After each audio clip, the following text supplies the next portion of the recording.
What's up, everybody? Benja Welldone coming at you live on this beautiful corona-free day. Today is Saturday, October the 2nd at 3:39 in the afternoon. How are you doing? So, regrets, the best motivation. What do I mean by that? Well, let's get into it. You know, I'm a really introspective person, and I'm not, you can take this however you want, but I'm always a little bit angry. I always got like a chip on my shoulder, and I'm constantly living in a way as, in my reality, as though I'm always missing out on something. Always missing out on opportunity, or there's something that didn't happen right, and I have this like dumb joke that I say to a buddy of mine, which is I do what's most completely healthy, and I just stuff it deep down inside me and I don't ever talk about it. Now, there's a lot of truth to that, and there's kind of a joke to it too, but the thing is that's just me. That's just who I am and how I roll. And that's the reason that when I get on stage, I talk with such like aggression, because that's just me. That's just my personality, all right? I mean, things for me don't go away. They just continue to add on inside me. Now, the thing about regrets is, in all honesty, and it could be different for everybody, but for me at least, the things that I regret not doing, between going left or right, in hindsight, right or left, should have done this, should have done that, even if it was just out of the complete randomness of a situation, that's part of the things that I also carry with me every single day, every morning, all my actions. And I might not be cognizant and be like completely like thinking of it at that moment, but it's in there. It's always with me. It's just part of my personality. And you know, the thing is though, a lot of those regrets, for me at least, I use as motivation. I use it as motivation to make sure that I won't ever do X, Y, Z again, or if I had the opportunity to do X, that I would do it and not do Y. And again, some of it can come from no, you're gonna slow down. No, this stupid idiot got ready to cut me off. So anyway, excuse me, I'm driving if you're just listening to the audio only version. But anyway, but yeah, like I was saying, so in all honesty, I use those regrets as motivation, and I think you can too. Whoever's listening to this, if you haven't thought about it before, you can think about it now, because I'm telling it to you. Like, I use stuff that could have just been not good decision making or random decision making that had no potential idea of an outcome, whether I went one direction or the other. And the other direction, as it would happen to be, would be the less good decision to make. But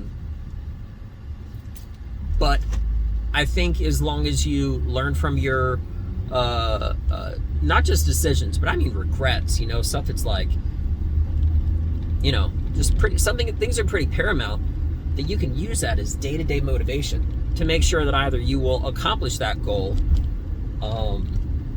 not treat that person that way, and if possible,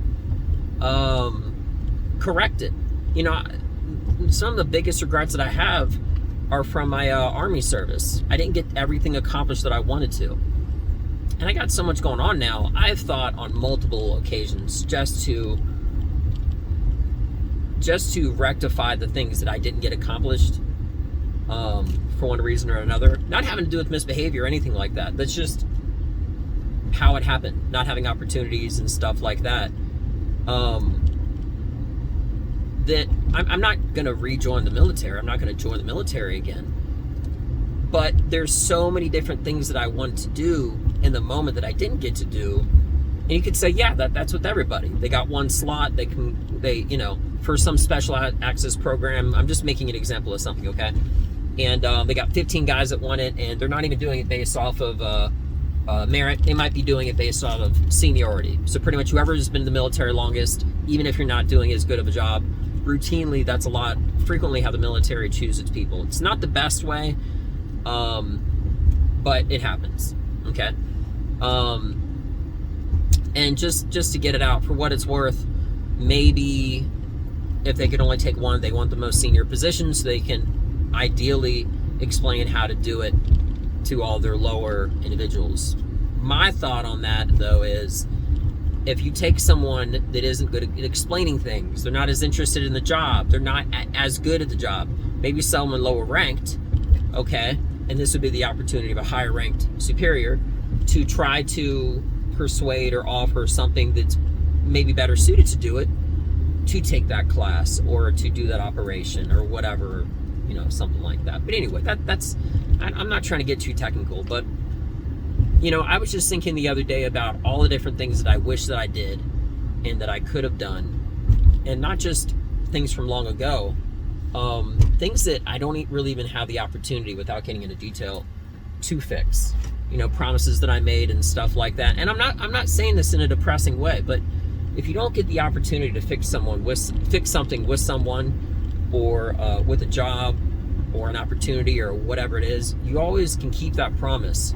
If you're not making it to that person, or if you're not making it to some commitment, to do it from that point forward. But what sucks the most is not having the opportunity to do it. So if a relationship ended, or if you're, another example, like enlistment is finished in the military, and those are the ones that really live inside me,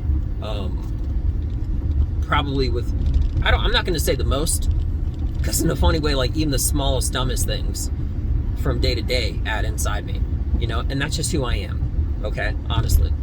But yeah, the ones that there's not really an opportunity to correct, they resound with me in such a way and that they stay alive in such a strong way, because I don't really have a way of correcting it, so I can only correct it from that point forward, you know, and I don't really have a way of going back and fulfilling those promises or commitments and stuff like that. Now, I promise I'm not trying to be depressing or anything like that. But if anything, hopefully, maybe, just maybe, you'll take something positive from it and realize that every moment that you are alive, this very second, right now, this moment, and every moment that you will live, if you don't really have an opportunity to fix those things that did happen, you can always do it now and from now on. You know, in a weird way, I feel like the things that you don't really have a way of correcting with that person or with that job or with that whatever, okay, have a certain kind of essence that the ones that you do have an ability to correct.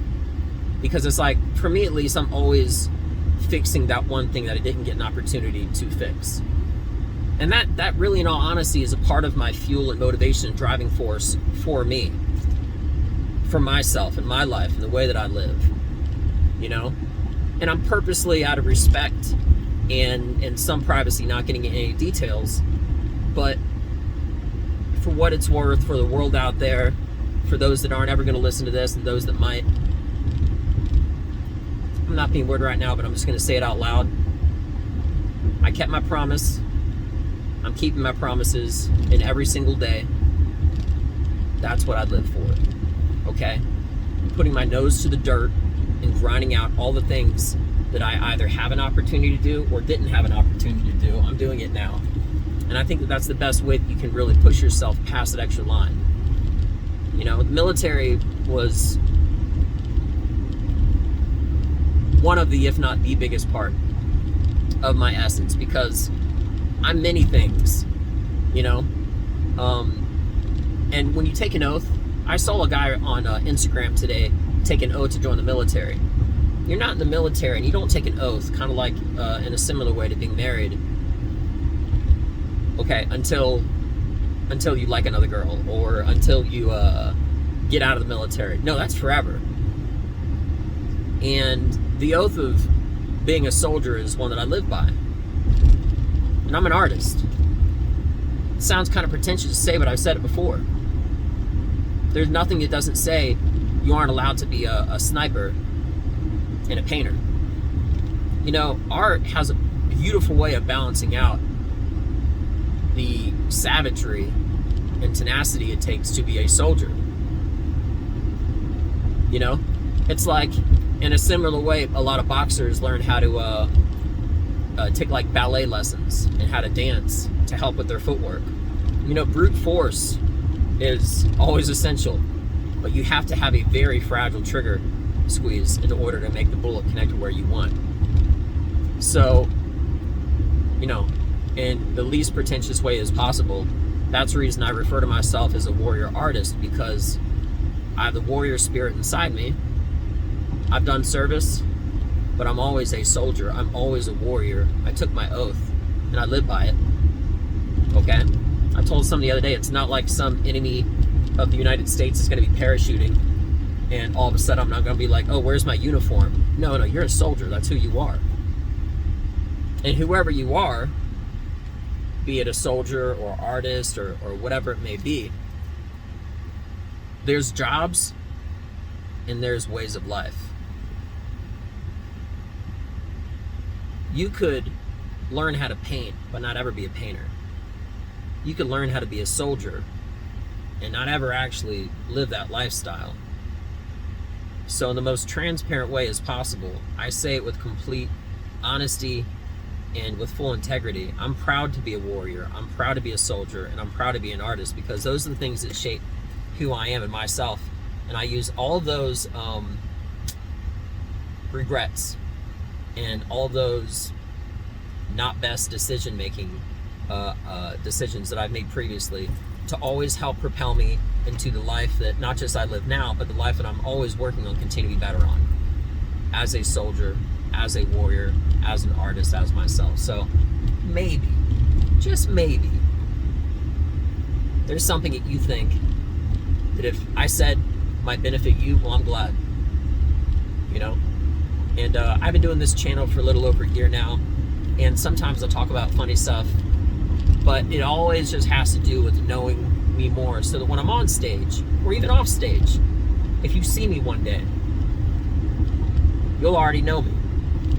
And that's probably the greatest gift and the greatest thing that I could give, and why I'm doing this, is so everybody can get to know me more off stage and on stage. When I'm on stage doing comedy, you'll have an idea as far as where the aggression and attitude comes from.